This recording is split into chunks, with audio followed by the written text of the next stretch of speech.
Welcome to the University and Findlay Art and Culture Show. Our 6th season is kicking off today, and we are so glad you're back with us. I am Sharinda, your host, and today we are welcoming to our set Tim Young. Woohoo! So glad you're here. Tim, you and I have been friends. I was thinking about it last night after we had dinner. We've known each other about, 1 year. No, it's whatever it is, half it, so we can pretend. Okay, 10 years. Okay, 10 and then times 2. Yes, and we were talking about our dear friend Joey Edmonds. Yes. He was your agent. He was my agent for many, many years in the college market. He's just an amazing guy, and I say he Very is. lovable. We no longer have him here, but He's not here on this earth, but his his spirit will always be with us. For sure. Yeah, he is just a great guy, and so it was fun reminiscing with you last night. It was. And I'm excited that you're in Findlay. You're currently on national tour, and you do stand-up comedy. Yes. And what motivated you to go, I think I'm going to get up and make people laugh? I think that's an unconscious motivation at first for all performers. Yeah. I mean, we're all like center of attention, class clownish sort of people. Maybe some people are more quiet about it, but I think what gets people on stage is more of a pathology than it is like I want to be, I want everyone to stare at me, which is kind of a weird thing. And it's the only act that it's really like that, because you're on your own. Yeah. You write your material. By yourself. And you sink or swim. Sink or swim. It's instant. They Yes. like you or they don't like you, and every joke along the way is like, it could range from silence to, raucous applause and everything in between. So you get instant feedback, which is exciting but also terrifying. Yeah. So every show, even though this is something that I hear people say all the time, they just wing it. They don't have a script. They don't know what they're going to do. They just come out and look at us and do. That's an awesome comedian that gives that vibe, but that's not the case behind the scenes typically. No. So we're building a material from life experiences and different venues and different people we have in our audiences for our next show. That can happen, correct? Yes. Yeah. So, yeah. And we see so many audiences that I'm using other audience interactions with the audience interaction that I'm doing now. I'm plugging stuff in from, some of it is organic and happening in the moment for sure, but other things I'm pulling from other shows that I've done and I'm putting in this spot, into that person. So it's a combination of an organic thing, but also like these other responses I know that that come out spontaneously and I know they're gonna work. it works. Yeah. And that's refreshing for someone who follows you, because we find our comedians that we really, really like, and then we follow them now on social media, but we can find out club schedules. We can go on cruises that they're performing on. And you mentioned something last night at dinner about that I really liked. You said that when you're on a cruise, you're building a relationship with your audience, because tell us about that. How are you building a relationship with your audience on the cruise? What's that look like?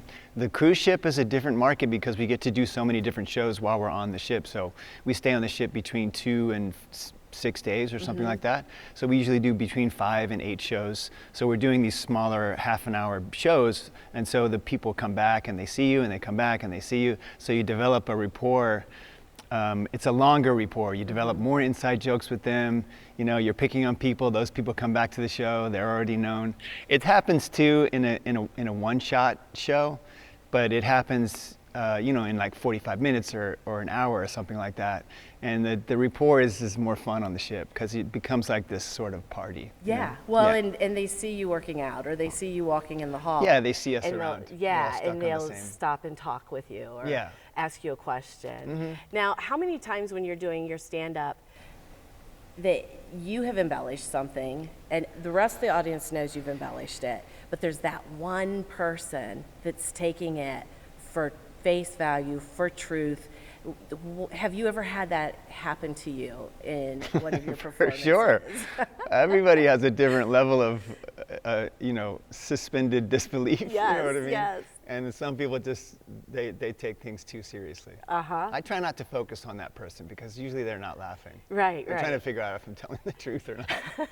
So I don't- do they ever approach you after a set and go, I just can't believe you said that because, or do they challenge you with it, or what happens with that? Sometimes. But I think everybody coming to the show knows that we're basing it on truth, but we're making exaggerations for comic effect. But it's rare that someone comes up and is offended by, sometimes I think that happens. Yeah. It's a crisis of literalism. That's what I call it. Yes.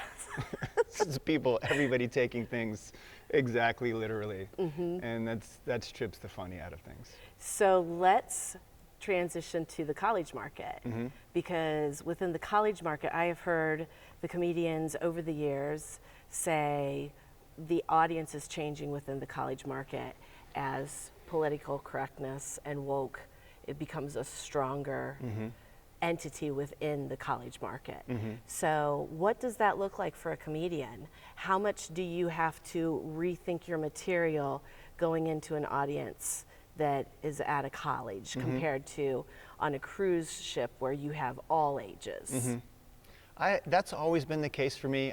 This new era of wokeness, I mean, it's okay with me. I always want to be challenged. There's jokes that I've put away because they become, not cool to say certain words anymore, have certain points of view, and then as I evolve, I want to put them away. So I have old jokes that I'm glad people have approached me on and said, hey, that's not cool, and then I'm able to go off and think, I'd rather that be the process than some big mob coming on trying to cancel someone, so people can have their own sort of introspection about. But everybody needs to evolve with what's going on, and the college, that age of person is a major pushing force for that. They're pushing society to evolve and get better and to improve, and that's cool. That push. And sometimes it needs to be nudged back the other way, like, hey, it's the literalism again. It's like, hey, you're taking this too seriously, or this is all tongue in cheek. We're all just kind of good-naturedly making fun of each other, and that's okay too. You know what I mean? Yeah. Do you find that when you're doing comedy where your stories are more specifically about you, that you can push it a little bit more and people are more comfortable with it? Oh, for sure. If you make That's yourself safe the sympathetic for them. character, that's a big difference than if you're just like if you're just satirizing society. That's its own genre as well, but that's a harder thing to pull off, for sure. So let's talk about, we've mentioned that you do the college market, you do the cruise lines, but you also do the comedy club circuit. Yeah. And that is a circuit. A lot of people don't realize that when they go and see someone at the Funny Bone in Toledo, they can go to Toronto and see that person on another date, or LA, there's multiple clubs out there, or Detroit. So what is the comedy club circuit? Well, there's so many circuits. There's all different levels of those circuits. There's the highest where the guys and girls who are most well known, they get hired and they get certain slots. So there's 52 weeks at a club. And the people who put people in the seats, the famous people, they get maybe 15 to 20 of those spots. And then the rest of them are filled with people who are in the middle. We might not be a household name, but we have fans and people know us, and a certain amount of people come out to see us. And then there's people who do a great job and they're not known yet. So they also tour around and they get a certain number of weeks as well. So it depends on the club and what kind of acts they're hiring, but usually it's a good bet, to go to a comedy club. It's a good night out. Yeah. Even if you don't know who the comic is, you can Give 'em a usually find some chance. clips online, and you get a little teaser, and yeah, for sure.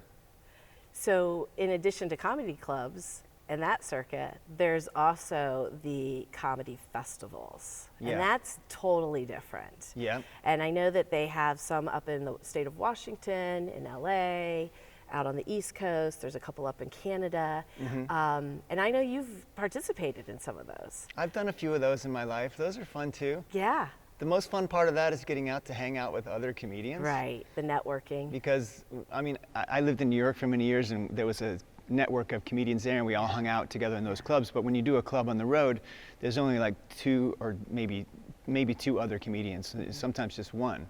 So, and it's the same on the ships where it's just like one other comedian that you're hanging out with. So it's fun to hang out with a bunch of comics. There's a lot of laughs going on. Yeah.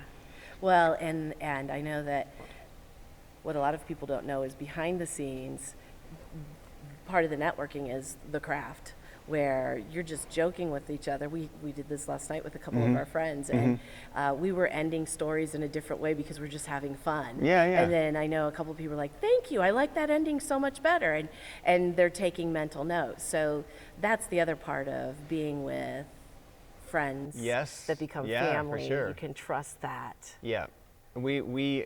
I mean, sometimes we'll get together and have formal writing sessions, but other times you're just like sitting around and just messing around, and everybody's playing mentally and telling stories, and this angle comes in, and then somebody brings this other absurd point of view, and we all start laughing, you know what I mean? Because, you know, comedians, we play in our heads, you know what I mean? And the people who have the best time in a crowd are the people who are visualizing what we're saying. They're playing along, you know? Because what we're doing is we're creating a mental movie for people, more mental snapshots, and then we twist it around and make it absurd and funny. So the people who have the most fun are the ones who are playing along in their head. You know, we're playing. That's what we're doing. Yeah. And then when the audience is playing with us, then that's great.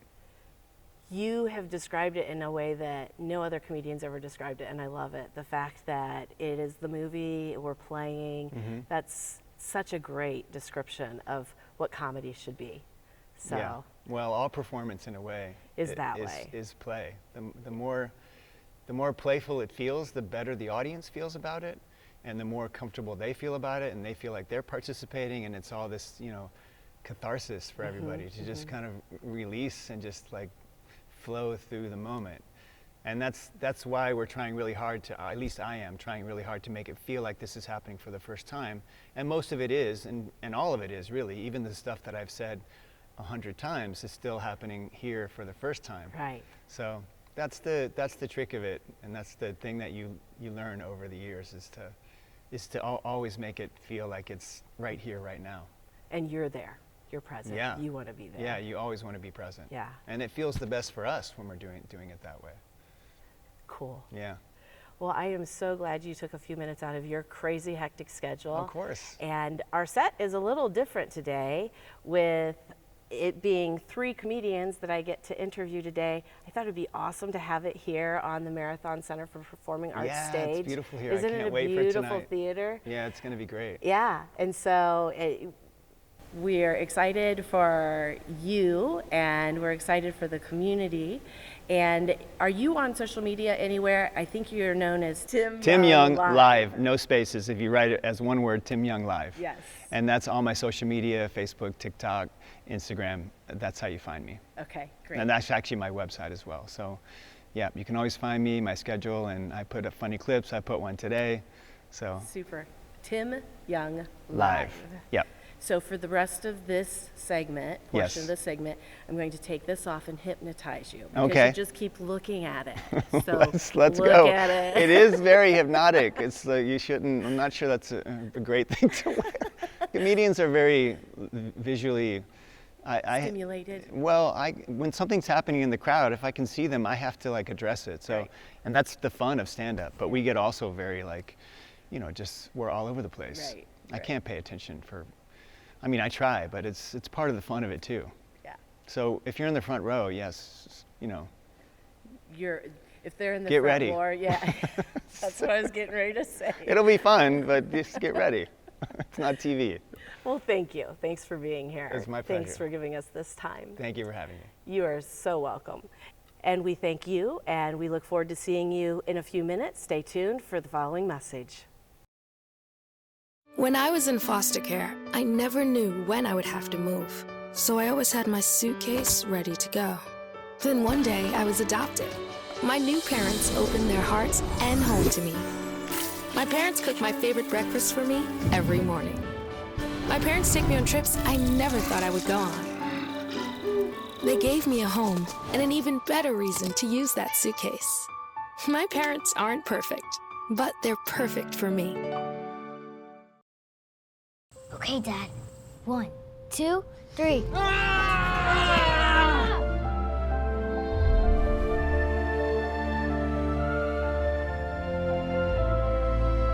You saved saved me. Dad? Are you okay? I'm fine, dear. Your hero needs you now, and AARP is here to help. Find the care guides you need at aarp.org/caregiving. Welcome back to the University of Findlay's Arts and Culture Show. I am Sharinda, your host, and I am very excited that we have on the set with us right now Mr. Wali Collins. He's here? He is. He's right here. Who knew? It's so exciting to have you here. Thanks for having me here. I am.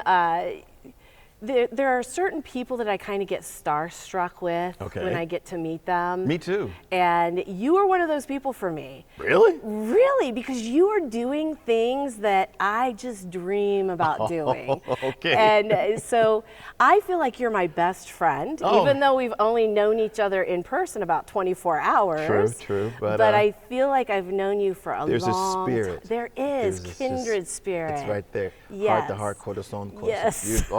Yes, I feel it. You are in one of my all-time favorite movies. Okay. I Hate Valentine's Day. Oh, really? Okay. That every year for Valentine's Day, I pull that out and I watch it. Oh, so you're the one. With my dog, and I love it. Okay. It's a hidden gem. Yeah, it is. It's such a fun movie, and you were in that. Yeah, I was in that, yes. And I grew up determined to be best friends with Morgan Freeman. Okay. And star in Sesame Street.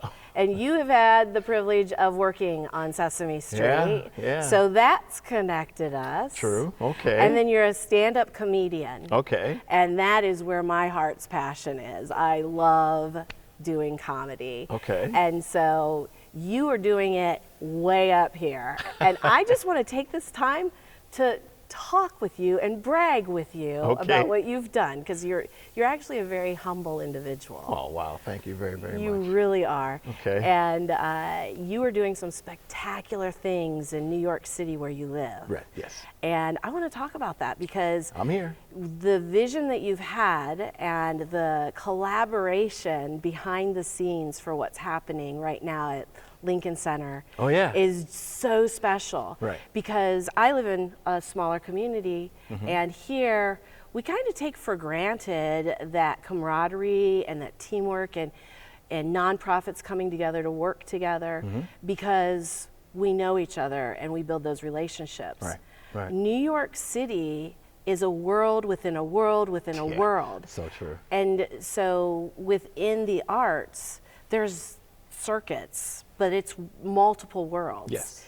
And you have been very fortunate and blessed because of your humbleness. Yeah, I guess. Yeah, to be able to cross some of those different world lines and put together some really cool stuff. So let's talk about Lincoln Center. All right, let's talk about Lincoln Center. And let's talk about the comedy. Okay. And let's talk about the fact that you guys are doing some shows at different times. Anybody can go, it's free. Right. That is unheard of in New York City. Yeah. But there's reasons behind that. Yep. So let's talk about that. All right. Lincoln Center. Lincoln Center. The vision and the focus. All right, so Lincoln Center is this incredible performing arts Just center. magnificent. Ballet. Yes, opera. Symphonies. Yes. Opera. Jazz. And so I went to see a good friend of mine play jazz, and it was just a beautiful theater it was in. And I said, this would be great for comedy, you know? So I went to one of the producers to produce his show, and I said, I would love to pitch a show for comedy. She goes, well, okay, well, what do you have? So I went home and thought about it, and I love jazz. I'm a jazz musician, I'm a drummer. Hey, we were gonna get to that in a minute. Sorry. So my passion, I have a passion for jazz, and my passion for comedy. I said, oh, it'd be great if we did, together. So I thought about it, and I pitched the show, sent them an email, and she sent it to her higher ups, and they've never had anything like that before. And they're so like, it's fresh. Yeah, it's very new. And they're like, it's interesting. And so we did it the first time in 2019, and it was a hit. It was such a hit that the lighting guy forgot his cues because he was too busy watching the show. He was into it. He was into it, right? And it took off. And so then the pandemic hit, yay. And then that just kind of shut things down. So, and then 21, I got the call to do jokes. It's called Jokes and Jazz. Yeah. To do Jokes and Jazz again, and I'm like, great. and everybody was ready to go. Yeah. You know, because basically all my friends are performers, and so Right. they're ready to rock and roll, so to speak. And so I said, let's do it, and that sold out. And then it's a free show, so at capacity, I should say. Yeah, yeah. And so then I got a call to start curating comedy at Lincoln Center, which I thought was just amazing. You know, it was great. And so we did a summer series, which was a lot of fun. They converted this garage, loading dock or garage, into a jazz comedy club, like a small club. It's amazing. And that was a hit. Can I stop you Yes. right there? For our viewers that have not had an opportunity to go to larger cities, Right. a lot of comedy clubs are little holes in the wall. They Yeah. feel like little holes in the wall. They're very dark, not because it's seedy, but because it's intimate, so Right. that the comedian can really Right. interact with their audience. Right. So when you're describing this garage being turned into a comedy club setting, it's exactly what you want for a comedy club. Oh man, it was just so Yeah. perfect. They did the research, and the lighting. It was just, and it had the candle. It was perfect. And when people sat down in that area, we had little tables. You know, people felt they were in a club. Yeah. You know, and that helped tremendously. Even the comedians, they Sure, enjoyed it. You know, sure. and they went into sync. You know? Yeah. And so then. I'm always pitching shows to them now, and so just last December we did another Jokes and Jazz, and this time I didn't perform. I was more the exec producer Yeah. and running around and doing all that, because we have merch, we're selling merch Right. and all that. It's growing. Yes, it's growing, and so we were over capacity. We had a storm coming, and we still went over capacity with the audience count. And so I'm a curator at Lincoln Center for comedy. So awesome. Yeah. And Yeah. what's really cool about that, so many times we want the arts to stay alive in Yeah. our schools. We want the Yep. arts to stay alive for anyone that can get there. We don't want it to be tied to purse strings. Right. And unfortunately, it takes money to create the arts, so we have to have those purse strings. Right. But you have found a way with this program to every so often open it up to anyone, Right. which is once again giving back to our schools, giving back to the community, Yeah. because then they see the quality and why it needs to stay alive and be introduced to younger generations. So true, so true. Creativity. And that's what I was so excited about when I saw free. I was like, can I get a free flight? Can I get a free room?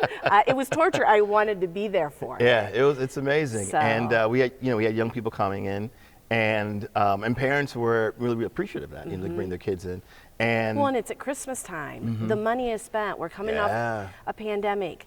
They don't know where their money's coming from if they've lost their job. Yeah. And here they could just go and escape and laugh. and see this quality. I mean, even the music, Quality, the yeah. jazz. And to get into a theater that they may not ever be able to pay a Exactly. $200 or $300 ticket. Exactly. But they can get in there and be exposed. and they're seeing that kind of talent. They're seeing Lincoln Center talent Yes.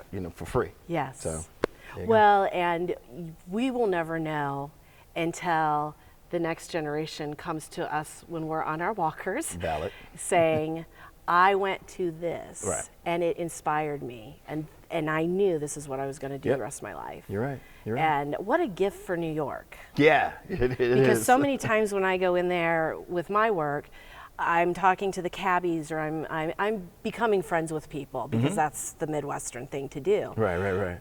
They never get to do any of the fun touristy things because they are working so hard to pay for rent and to be able to afford to live in New York City.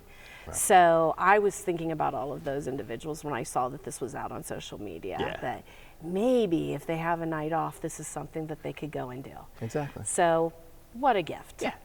That's And a lot of fun, too. yeah, and the fact that we'll now segue into jazz.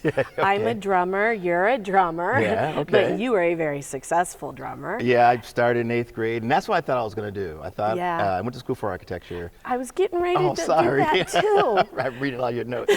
But that's what I thought. I was going to be an That's how in architect. sync we are. Yeah, I thought I was going to be an architect during the week and Yeah. a musician on the weekends. And And gig it on the side. but the comedy just kind of was just It's pulled natural, me. yeah. Yeah. Yeah.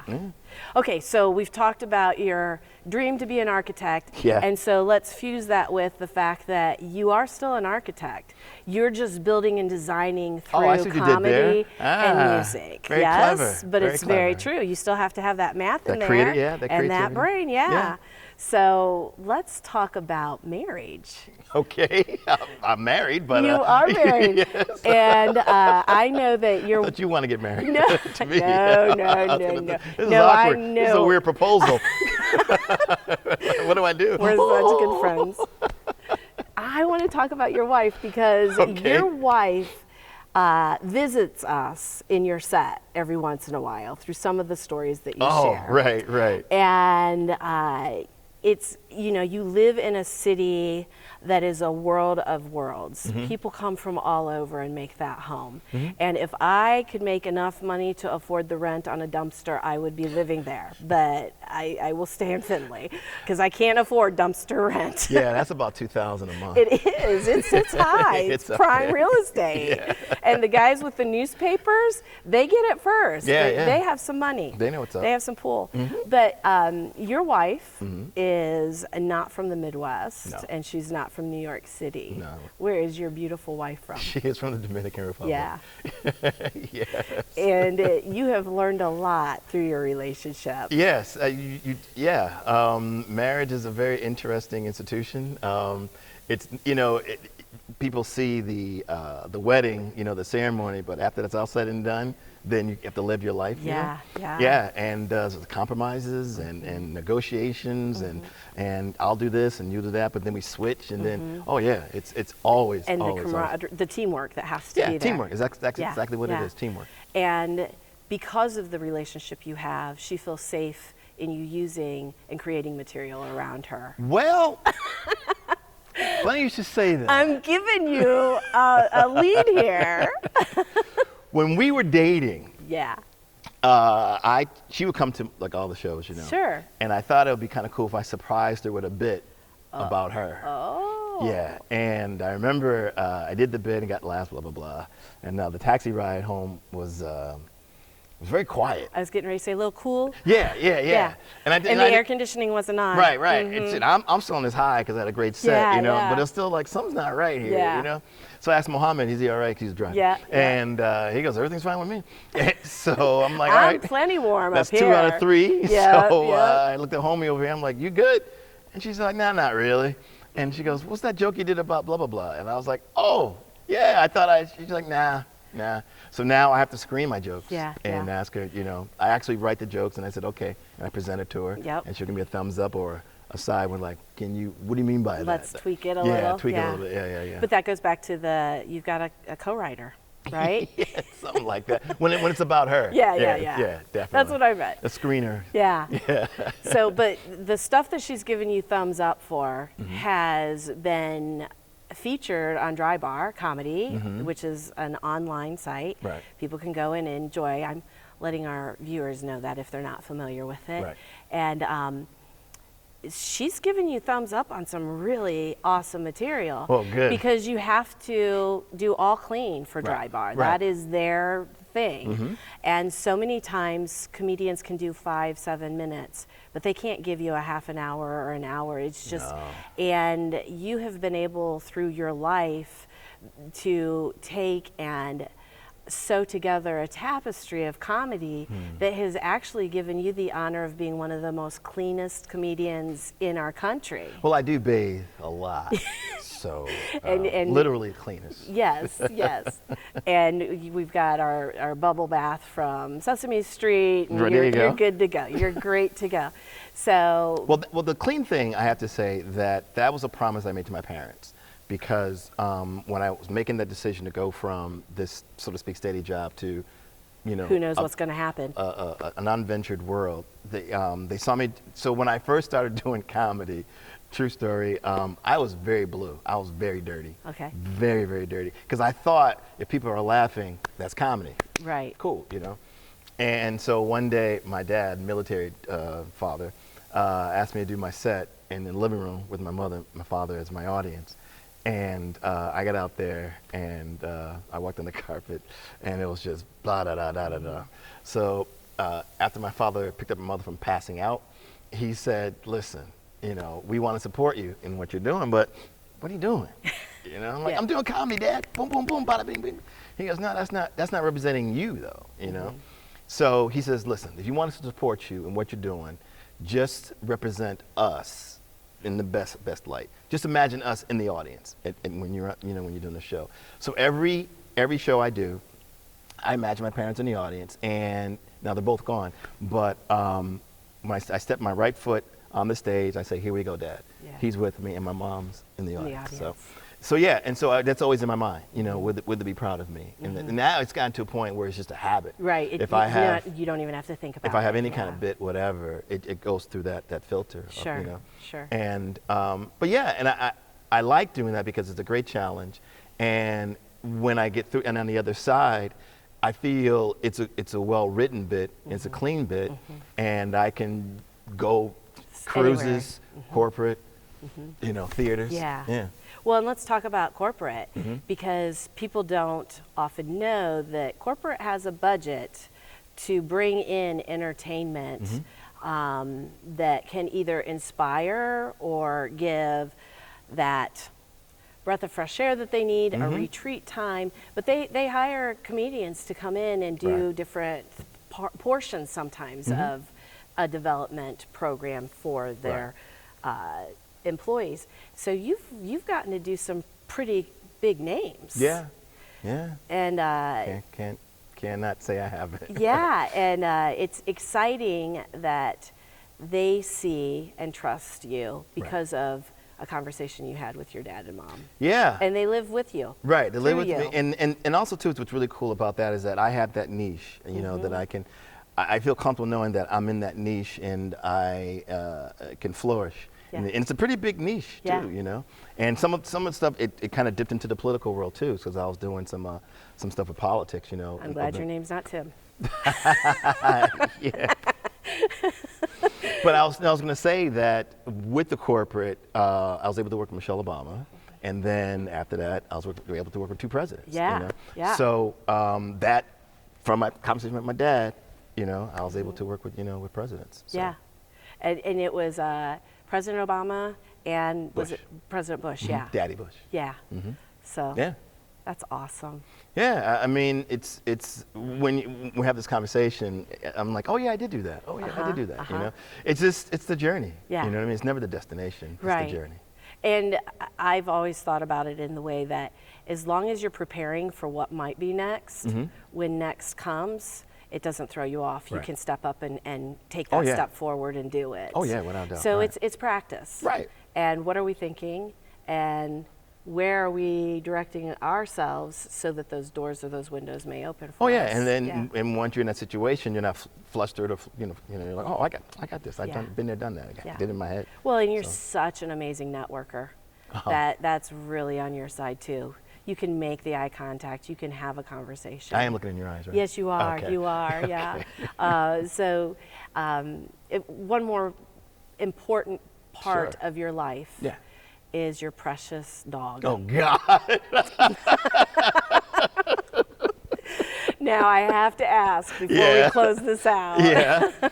Does he too have to give thumbs up for his bits in your shows, or? It's the other way. He's like, yo, give me in there. Give me some love. Show me some love. So I write some stuff about Burger. Yeah, he's he's just every day. And his name Burger. I love it. Yeah, he's a trip. Yeah. Wally, thank you so much. You're welcome. I Thank know you for you're on having me. national tour. You've got so much going on in so many locations, and it's always very humbling when we get to bring in someone as talented as you and have a chance to get to know you. Thank you. And so I hope that when you go to New York City, you Google Mr. Wali Collins and you find him and support him by enjoying his comedy. He's, as I said before, you can also find him on Dry Bar Comedy.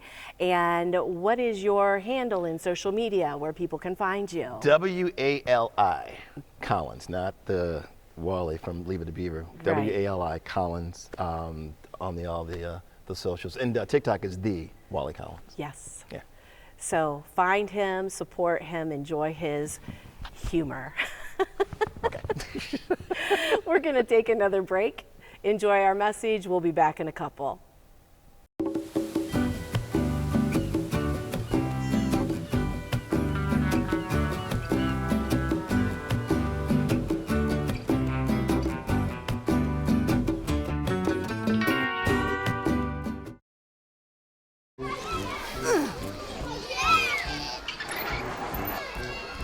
Si los amas como para meterte a buscarlos en el patio de juegos, entonces seguramente visitarás nhtsa.gov/protegidos para comprobar que van en el car seat correcto. If you're buzzed and doing this to make yourself feel okay to drive, you're not okay to drive.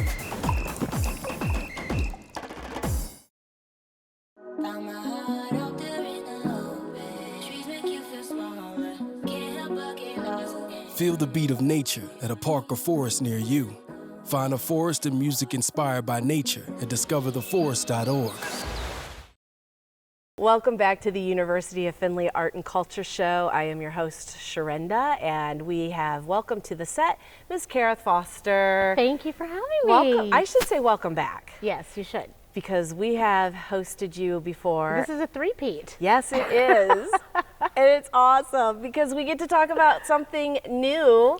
Every time you come, it's something new. Every time. You are a woman of evolution within your talents. And I am so thankful that with your talents, you cultivate them and are able to bring us new all the time. Well, That's what we're supposed to do in the arts, right? It is. Cultivate. It's about evolution, Yes. right? Yes. You're not supposed to stay stagnant. You're always supposed to what's the next thing? Like, not next best thing, but what's the next thing? What's going to fulfill my passion and my purpose, and not to be scared or fearful of trying something new sometimes. And what's it going to give my audience? And your audience is changing all the time because you are growing. So this time, we're going to talk a little bit about comedy. I love it. And you have touchstoned in areas that a lot of stand-up comedians haven't had the opportunity to be. Yeah. And again, it's because you believe in knocking on doors and networking. That's been a kind of a theme through today's show, is the importance of building relationships that are built on trust. Yes. And then also being open to networking and expanding those relationships. And you have done that through comedy. I have. I've been very fortunate to have the opportunity to, listen, I think you come with a certain personality, but also within a certain business, you have to learn how to navigate different personalities, because there are a lot of different personalities. And not everybody's like open doors and friendly. Some people are a little gruff. Sometimes it's a cultural thing. Sometimes it's a personality thing. But the more you can figure out how to get along with people, and so much of that is just being respectful, being on time, being polite, being considerate. And regardless of that person's personality, if that's who you bring, people want to work with you. Mm-hmm. They want authentic personality. Yeah, yeah. So with comedy and learning those personalities both on the stage and as well the ones you're working with behind the stage with setting your time and getting booked, you have been some places that are absolutely fascinating to me. So let's talk about the United Nations. I was part of the first ever group of people to do stand-up comedy at the UN. Yeah. And it was a very interesting crowd, because that's not where comedy, you don't think UN and you think comedy. Serious. Right? But everybody needs a little laughter in their lives. Yes. Everybody needs a little humor. And so it was a treat, and it's an honor to be able to say that I was one of the first people to do that. Yeah. And we had a good time, and it was a good show. And I think just, again, making the message of laughter and humor be an international one, that was the opportunity. Because what I think, a lot of people think, oh, stand-up comedy is just people standing in front of a brick wall talking about their private parts. Now, that can be some comedians, but so much more of comedy is about healing and catharsis. And we are in a world right now that, you turn on the news, you go on social media, it looks like it's falling apart.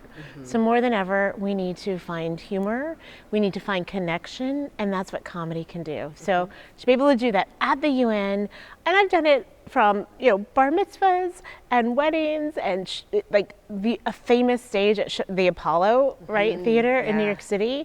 Well, and Caroline's. To Caroline's me, on Broadway. every time I go by Caroline's, I always look to see whose pictures are on the wall of who's coming, when they're going to be performing, because it feels so good to look up there and recognize talent that I've had the opportunity to work with over the years. You get the best of the best here, though. You know how to book people. Exactly. Well, thank you for that. But I also secretly, every time I walk by there, go, I'm going to be in there one day. You know, that's like the place that comedians want to go, is get booked at Caroline's, Times Square. And you have. I have. I've played Caroline's. Actually, I shot my second comedy CD there. Or do they even call them CDs anymore? I guess album. Yeah. My second. I was 7 months pregnant. And I shot. So that was about just a little over 10 years ago. No, it was 8 years ago. 8 years ago. So it was number 2. Yeah. Okay. Baby 2. Yeah. Baby 2. Well, you know, am I going to break this news to you now? Probably. You know, Caroline's no longer. Is no longer. Yeah. It just happened. Like it just happened. Like the last month. I know. It's so sad. Very sad. It was an institution. It is, and I hope that can stay on. Yeah.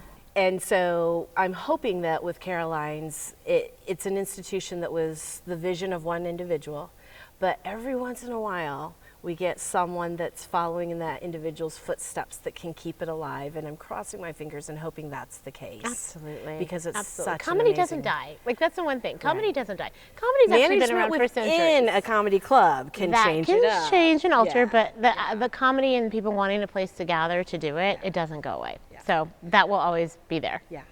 And so we will go segue from that to radio. Okay. Because you've done radio and you've done comedy with radio, and you actually found yourself in kind of a controversial situation at one point in your career. I did. Do you want to talk about that a little Sure. bit? So I was... Because it led you to my next life, the next evolution, right? The next transition. So I was in New York doing stand-up. I had a double life. So while I did stand-up at night, by day, I worked in human resources for a Fortune 500 cosmetics company in New York City. And I had just left, and I was getting ready to start a production company. And I had about 20 minutes into that, and I get a call saying, hey, Karith, you interested in a radio and TV opportunity? Well, what comic is not going to jump at that? And I'm like, of course, yeah, sure. I was actually headlining in Kansas City when I got the call. And they said, oh, by the way, it's with Don Imus. And I remember going, the Don Imus that's been in the news, Don Imus? They're like, yep, that one. So not to rehash it all, but he made some very disparaging remarks about the Rutgers women's basketball team, completely inappropriate. And I remember thinking, I remember when it broke, I should have been there. I should have been there to have that conversation with him of why what he said wasn't cool. And the thing was, I could see it from multiple angles. Like that's one of the gifts I have, because I got it as a comic. Like I saw he was trying to riff, he was trying to do something off the cuff. Comedy's hard, you know. You have to work it out. Like when we see people on TV doing their Netflix specials and this and the other, they've been working those jokes for at least a year. Yes. You know what I mean? Practicing it on live audiences across the country. Exactly. So when you say something like that you were actually parroting somebody else, and it doesn't land well, like, you know, there was no background behind it. So I got that. Not that takes away from any responsibility he had for the language and words he used. And I just remember thinking also, as a Black woman, like, the words that you used was not appropriate. Right. So I thought, if I don't take this job, I'm going to miss out on an opportunity to be a voice where there is a deficit. And maybe I can have then the ability to empower others, the ability to give other people insight into me, people who look like me. You know, I saw it as an opportunity for growth and to do what I love. I love being on the air. I love talking about news and politics of the day. Unfortunately, you know, it didn't end up being the best scenario. He was just a very damaged person. And there are damaged people in the world. And talk about navigating personalities, you know, that's challenging. But what it did do was it kind of opened my eyes to the world of what was happening in the arena of diversity, both on college campuses, both in corporate America, and, you know, seeing also, again, like the billions of dollars that are being put into it, the time, the programming, the attention, and why are we not moving Farther forward, along, yeah. right? Like why does it feel like one step forward, two steps back? And so I really kind of got to delve into that and realize that, oh, wait a second, maybe we can do it differently.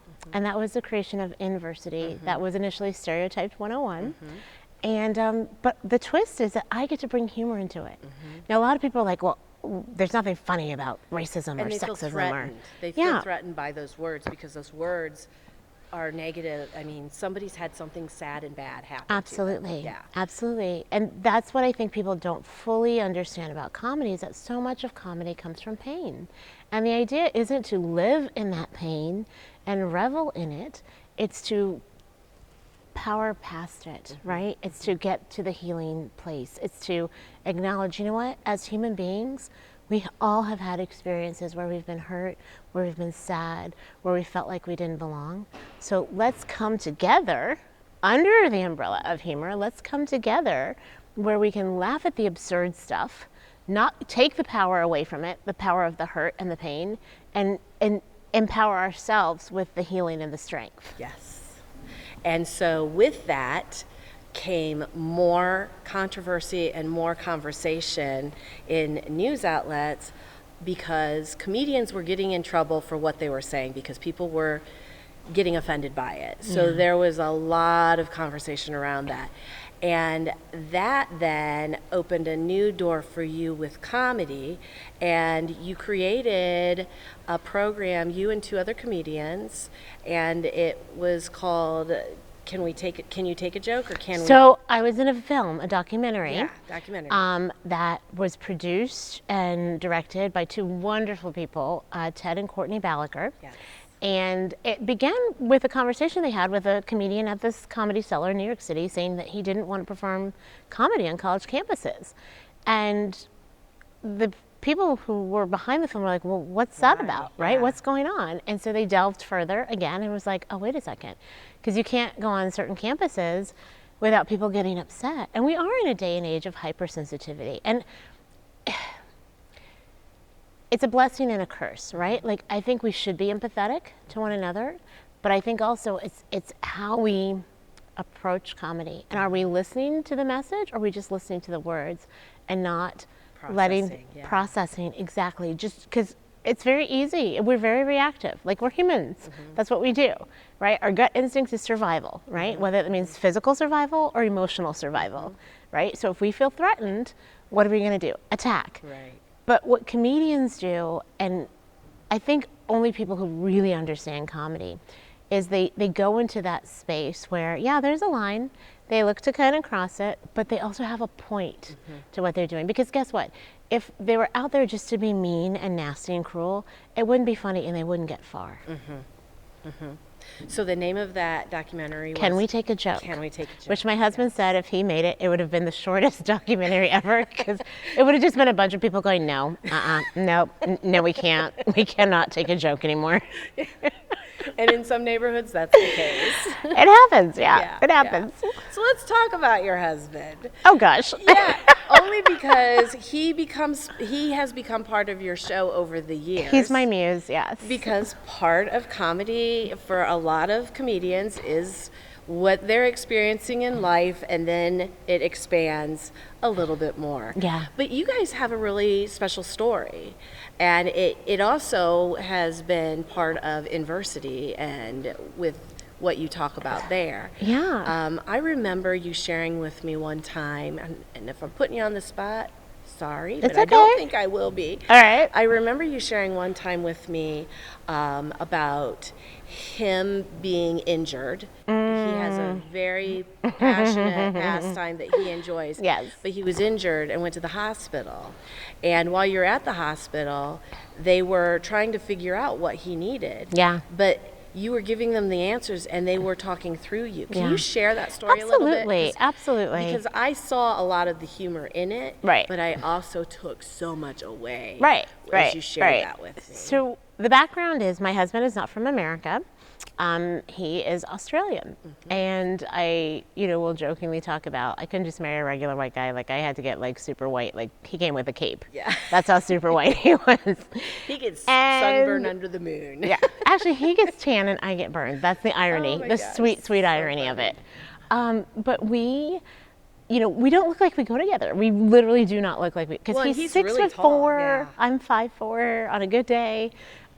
He's got, the long hair. He's very chiseled. I mean, he's attractive. I think I'm attractive. We go together in that respect. But I'm kind of like a short, brown, chubby Carrie Bradshaw from Sex and the City. And he's like Crocodile Dundee without the knife. Yeah, okay? Yeah, that's so true. He's out doing his motocross, which he loves, which was great. And he did have a horrific accident. And we get to a hospital that's in Southern California, and a place that's, I call it the low desert, because it's not the high. And nobody in the emergency room looked like me. And we were in that space, and it was, I was standing back to make sure that they could do their job. I mean, our two children are in the waiting room with the friend who brought him in, and I knew it was a life or death scenario. And long story short, they initially were asking questions. They, like, what year is it? What's, when's your birthday? Who's the president? Because they wanted to see if you had a concussion, because she took such a spill. And then they started asking questions like, what is your blood type? What medications are you allergic to? Well, he's definitely allergic to penicillin. So this was even more life or death. So I stepped up to be an advocate for him, and nothing happened. You were married. We were married. Nothing happened. And when I say nothing, it was nobody turned around, nobody looked, nothing. And it was really a very, well, whenever you're in a scenario like that, every second feels like a lifetime, yes. right? And it's scarier. It's scarier and scarier. When there's no communication. I actually at one point looked down at my hands to see if I was really there. It felt like I was in an M. Night Shyamalan movie. And I remember thinking, okay, do I just let it slide, or do I become every angry black woman from a Medea movie? And get some attention and make something happen. And as I'm there, and what I refer to when I do a lot of the diversity work is the prism of normal that we all come with, right?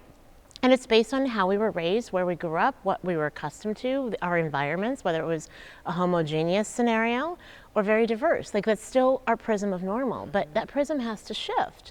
When we shift environments, when we start a new job, a new school, we move to a new location, like when we are introduced to people who have different lifestyles than us, and are we gonna shift with that prism? And so as I was about to just completely lose it, something happened. And the only way I can describe it is if there'd been a physical piece of glass between myself and the medical staff, it shattered. And it was like it clicked for them. Oh my God, this is his wife. They brought me into the conversation. One guy went up and bought me a cup of coffee, which, that's not really what racist people do. Now, I believe for them, it was their prism of normal that needed to shift. We did not look like the traditional family. But I have to tell you, my conscious empathy, which is something I talk about in the work I do, up-leveled. Because I remember thinking, oh wow, this may be what same-sex couples go through, right? Or people who are adopted or even biologically part of a family that they don't physically match. Right? This happens to people a lot. And so much of this is just about awareness, right? It's just about not making assumptions, and family doesn't have to match, And I think in America we can really wrap our heads around that a little bit better, but we need some more conversations. A little bit more work. A little more work about it, but yeah. So as you've evolved, you're still doing comedy, you're on a tour right now, which is so exciting, but you've also had the opportunity to put together some thoughts, and as you've reflected, you have created an amazing book of art to help people. And I want to talk about that a little bit. I know you've brought it along, so will you please hold it up and model it? I will gladly hold it up. I'll be like Vanna Brown. Yeah, it's you can be perfect or you can be happy. Yes. And so how does that tie into comedy? How does that tie into adversity? How does that tie into the story you just shared about the glass shattering, and everyone had that aha moment because there was someone in the room that was thinking and going, okay, there's a prism here, and I have choices here, because a lot of times with everything we're seeing in social media and in the news, we're not seeing anybody thinking about prisms. We're seeing people just act. So the tie-in for all of this into adversity. So adversity is really the umbrella concept, right? Because, and the reason I chose the word adversity is because even the word diversity, we know it's supposed to be a good thing, but it's kind of been hijacked, right? And the root of the word diversity is DIV, which usually means divide, division, right? So we're shocked that diversity work isn't working. Yes. So within inversity, the idea is shifting the focus from what separates and divides us to what do we have in common, how can we be truly inclusive of one another, but most importantly and powerfully, how can we be introspective, right? Understand our value and worth so that we can see it in somebody else. And that's where this book comes into play. You can be perfect or you can be happy, which people think, oh, that's a self-help book. If you want to call it that, okay. It's really a personal development book because the idea is, spoiler alert, there's no such thing as perfect. Right. And happiness is a choice. Yeah. Now, there's a caveat to happiness, and that is that, first of all, it's as individual as we are, right? But it's also not a constant. And I think that's what's really important for people to understand, because we think we're supposed to be happy all the time. We're supposed to be in a good mood. If not, something's wrong with us. Like, there is nothing wrong with not wanting to get out of bed for a day or even a weekend. 3 weeks, you should talk to someone, right? But the idea that we're supposed to be glowing and on and everything's great, that's not realistic. It's not. And it's okay to be in that place because it's like a heartbeat, right? When we see a heart monitor, that's life. You get the highs, you got the lows. Same with happiness. And when people understand that when you're got the highs and things are good, you enjoy it, you live in that place for as long as you can, and when the lows come, it's temporary. You're not going to be there forever. The only time we are ever in trouble, just like with a heart monitor, is when we got that straight line going across, right? And so the idea is when you can find your happy, when you can choose that, you're not worried about who's voting for who. You're not concerned about who's married to who. You don't care. Like, that doesn't matter because you're okay with yourself. And when you're okay with you, you're okay with other people. So it really does all come together in that inversity umbrella. Awesome. Well, we've got to wrap this segment up, and I am so thankful that you were able to be here on a different set. I know, I love it. On this beautiful theater stage at Marathon Center for the Performing Arts. Thank you for stopping in and giving us a few of your minutes and your stories. I always love to see you and learn from you, glean from you. And we want to thank you for joining us today. Hope you have had some fun. Hope you've laughed a little. Hope you've had your interest sparked. Please take time to get to know all of the entertainers we've hosted today. Karith, you can find her on social media at Karith Foster. And that's Karith. Correct. Foster. Yes, ma'am. So we look forward to seeing you the next time. Until then, be well.